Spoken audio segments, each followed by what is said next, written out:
হলে মেসেজের রিপ্লাইও আসে দেরিতে, কথা বলা কমে যায়, আর দোষ হয় পরিস্থিতির।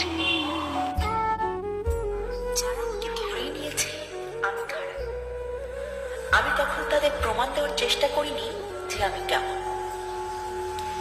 মানুষ কি বলবে, কি ভাববে, এটা ভেবেই তো জীবনের অর্ধেকটা পথ পাড়ি দিয়ে ফেলেছি। যে কয়টা দিন, মাস, বছর বেঁচে থাকার জন্য আছি, সে কয়টা দিন না হয় নিজের মতো করে নিঃশ্বাস ফেলি।